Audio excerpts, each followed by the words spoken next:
guys had a really successful week at the NRCHA Futurity sale and the American Rope Horse Futurity World Championship. Let's talk about the Rope Horse Futurity. Darkk Side brought home $11,000 in the finals. How was his performance? How are you guys feeling after that whole weekend? I think any time that you have a horse that makes a finals in competition as far as steep as that was, it's a win.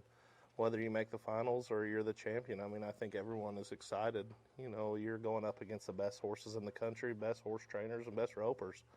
I think any time that you have that kind of success, it's counted as a win as far as I'm concerned. I think there was over 300 horses entered in the healing, and so when your horse that's 15-1 and weighs 1,250 or 1,300 pounds makes the finals in the healing, that means something. And that I'm proud of Darkk Side that horse can go both ways. Like, we had a little tough luck in the first round of the healing, or I'm sorry, of the heading with Trevor, and was it the second? Yeah. That's the winner. But it's part of it. You know, there's a lot going on there. There's a lot of factors. The cattle were tough. It just wasn't our week in the heading, and that's going to happen sometimes. But I think that horse has really excelled in the healing too, and I'm just proud that we have a horse that can win at that level in both the heading and the healing. He's very capable of winning on either side, so I think that speaks volumes for our horse. So he continues to break the mold. What is the future looking like for him? You know, I hope that he continues to have great success, which I think that we will. And I hope he's proven to be a success in the breeding barn too.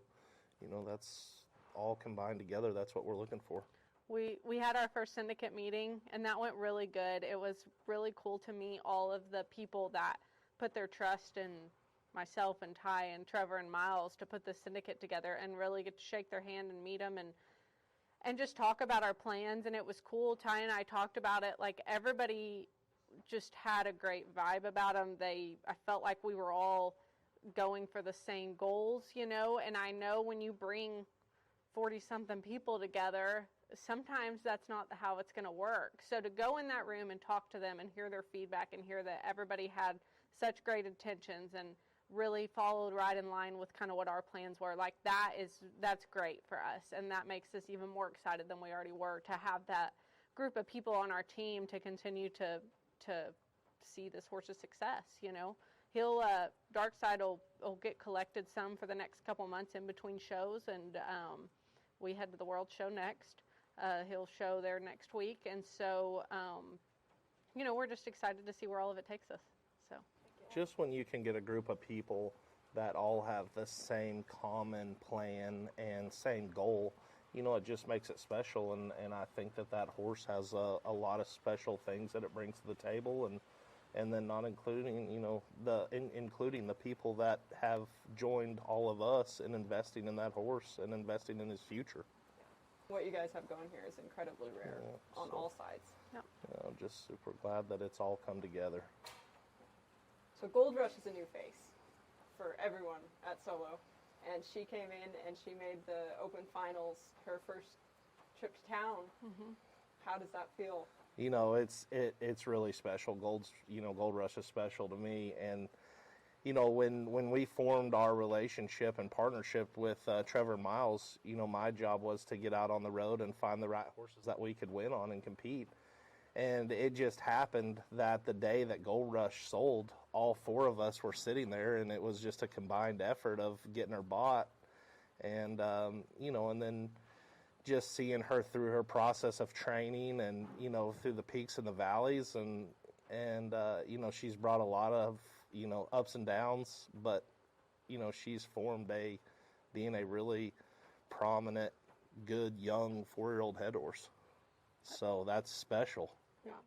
I think Miles has put a little extra time into her just because she came off the track. I mean, there's not a lot of horses that are successful as 4-year-olds in the rope horse pen, maybe none, that were on the track as 2-year-olds. I mean, that means something, and Miles has put the time in, and he's believed in that mare from the minute he got on her the first time. He was like, I think this is a really good horse. We just got some things to get through to trump what she learned on the track, and put her together for the rope horse deal, and that mare has taken it really good, and they think that mare is for real, and we're excited to see where she goes. You know, you take one that's a rope horse or a race horse, and they aren't quite as showy sometimes as the cow horses are in the head and the heeling. And so, it's a little bit harder for them to get all those extra points from the judges. But I think that mare will win for the next couple years. But I think where we're really going to see her shine is eventually as a rodeo horse. Would you agree with that, I Jay? would think so. The way that she's showing us right now is she can take the pressure, and that's what it takes to be a rodeo horse, or go on to be a jackpot horse, or just have success, having an amateur rider. And she's shown us all great features right now, and we're just glad to have her. So is she going to end up being a Select Genes edition? Whenever she proves herself, she still has a lot of proving to do, but I think she's on her way. Yeah. That's awesome. So. And Relentless Glory. She made her return after breeding season. Yeah, I think Relentless Glory has proved to be, a great horse, and, anyone can ride her from Trevor to Miles and Treston Roeder at the non-pro, and, they jackpot on her, and she's just an all-around just good horse, and, she's 15.2, 15.1. Yeah. Weighs 1,300 pounds. I mean, you just don't see a horse that's as agile as she is. It's that big, and and she's just a big, pretty mare, kind mare, and the mind that you look for. We're just lucky to have a mare like that, that we have around. And she is in Select Genes, and people have bought aspirations out of them and crossed her on the right stuff, and I think she'll have a lot of success, after her career now, as far as being a performance horse in the breeding barn.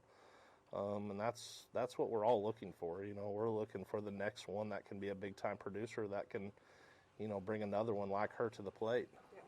One of the game changers. Yeah.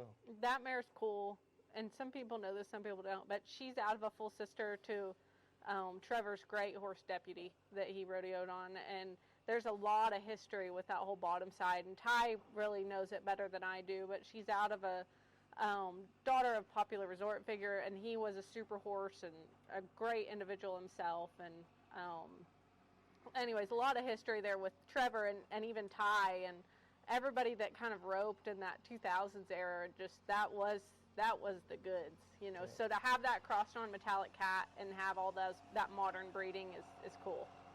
To see it come back around. Mm-hmm. Well, and to have the size, that we're all looking for.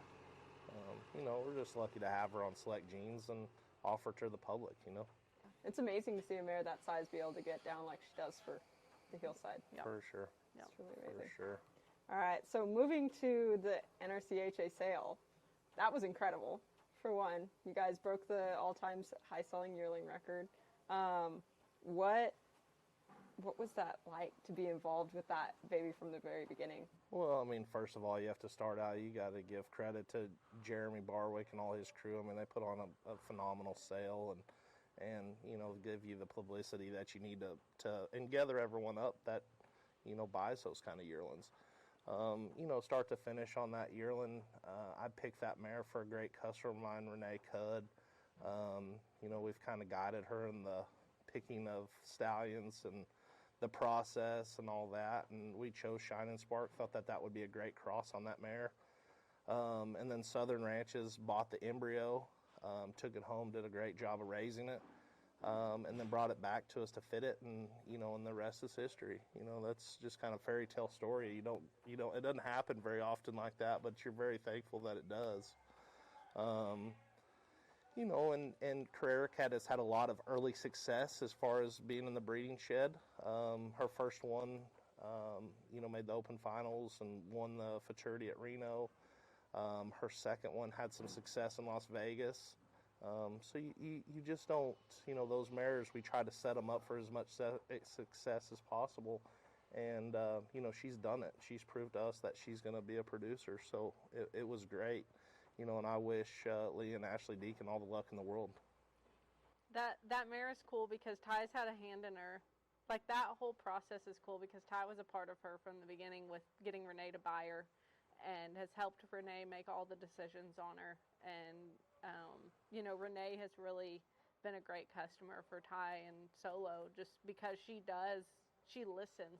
When Ty tells her, she listens and takes his advice and Ty, therefore, has been given the opportunity to place those horses in the correct hands, which that's half the battle or more with setting these mares up for success, is those first few colts really got in the right hands. And a lot of that comes from being marketed correctly, or him having the relationships he does have with the horse trainers to make sure that these horses get in the right places. And people underestimate how important that really is when you have a young mare that you're starting off her career as a brood mare, and how vitally important that is. And I always say anything with the horse business, whether it's breeding or training, there's just a very small number of variables that we can control, and we have to try to keep control of those because there's so many more that are going to be out of our hands. So something as simple as placing those horses, doing the right advertising, having the relationships he has with the horse trainers to get them in the right place is one of those variables we can control.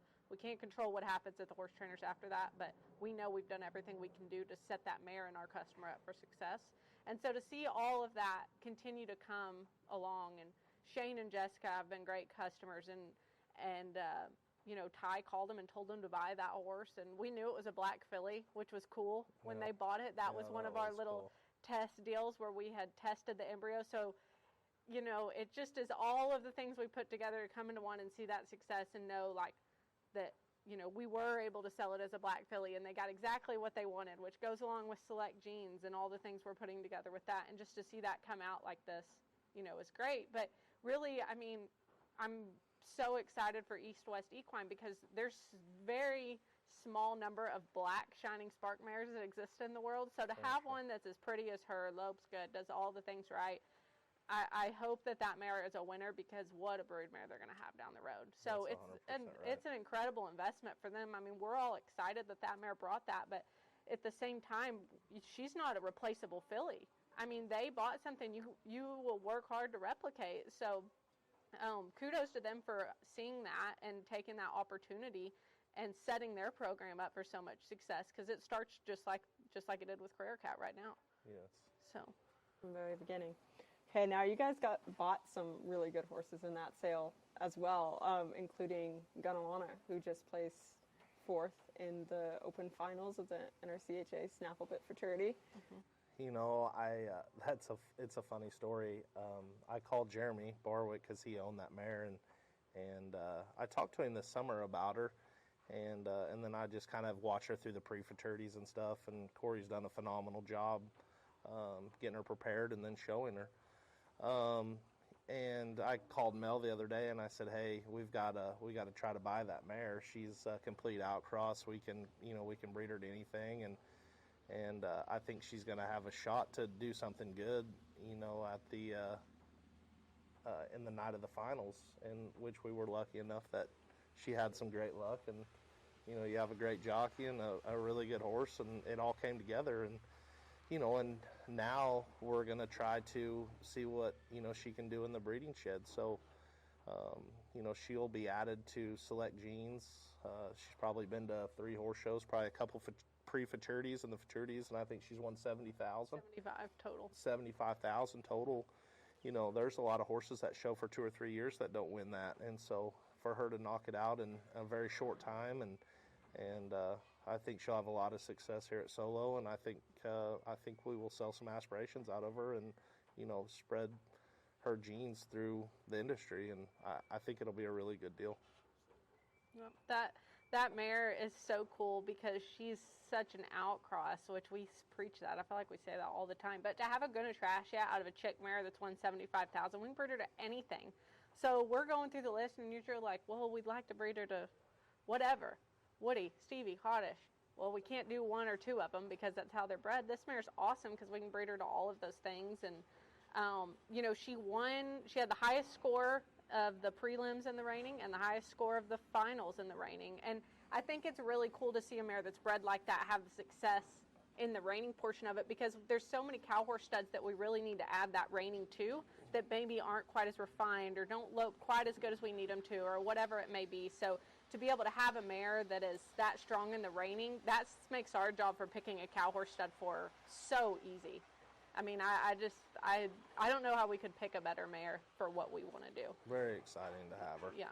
And she's beautiful and kind, and that's what Corey kept saying, is this mare is just so sweet, and we all know we don't get a lot of mares that are as gritty as she is, but also really kind to be around. So she just kind of checks all the boxes, and it's another fairy tale story to have one that goes and wins fourth. I mean, we would have been thrilled just to have the finalist, and then to go win fourth is just the cherry on top. So Corey did a great job on her, and we can't say how much we appreciate him and Jeremy enough to give us the opportunity to have that mare, and then go and put forth the effort to continue to win on her. Like, that was cool to see that. So For sure. yeah. You guys also added 2 more broodmares to your program, Taz's Dream Girl, and I believe her name was Bella Sarah. Yeah. Yeah, those, the one mare is Bella Sarah. She's come from Allen Chapel and Newt White, and they've had a really good program through their relationship. And I think they're just kind of, probably making a smaller program or doing something different. But what a great opportunity to own a one-time mare that's won 60,000, and Alan's done a good job as far as setting her career up, and we can just follow right in, and she's going to be another mare that we have on Select Genes, and there's a lot of great one-time mares that are producers, and I hope that she's the next one. So as far as that mare, that's a great addition Another to Select outcross Genes. too for a lot of the metallic studs, and she has a lot of size and a lot of eye appeal, and we bought some embryos with her too, so we're kind of a little bit ahead of the game, which is always nice, just to speed the process up. But she's a full sister to One Time Royalty too, which was the horse that Lloyd won the Futurity on. That horse won a ton in his career, and we've been fans of the Royalties. You don't see a ton of them, but they're nice horses, and so it's cool to have one that's got a deep bottom side like that.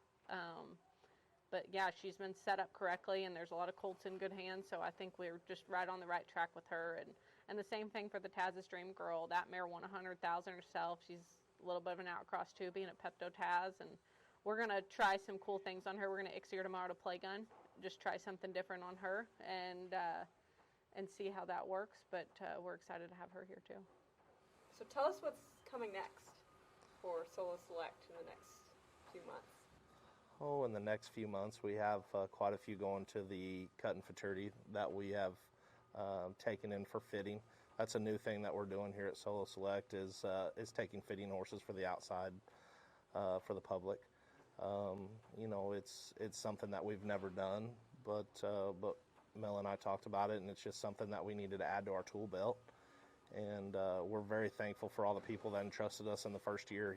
There's always a lot of doubt when you're doing it the first time. And so we're real thankful for all the people that, sent their horses and entrusted us with them to do the pictures and videos, because that's promoting their asset and, their yearling and trying to get it sold as good as possible. Yeah, and that, like you said, we had people call us that we haven't done business with before. Some of them that sent their yearlings for the Futurity sale and the Snaffle bit sale, and it's cool to know that those people do have that trust in you, but we really appreciate that, So I think next we have our Thanksgiving sale, and that's going to be a great set of horses. Yeah, big set of horses. We've got some cool ones. A couple of the highlights are Plain Caddy, horse that won the Snaffle bit Futurity Championship with Jake Garrell.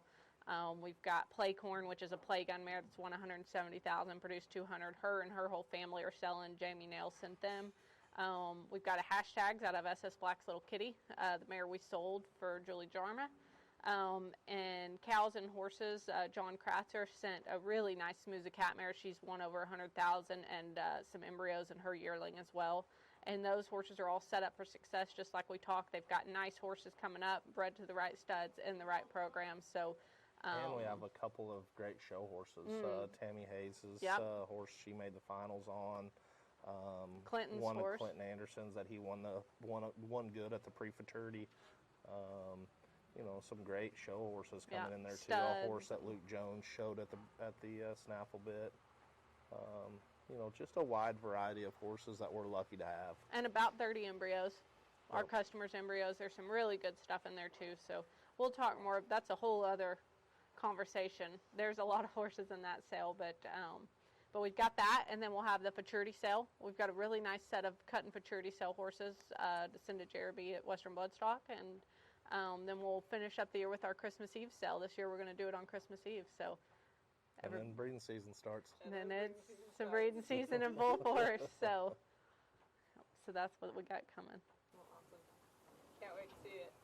Yeah.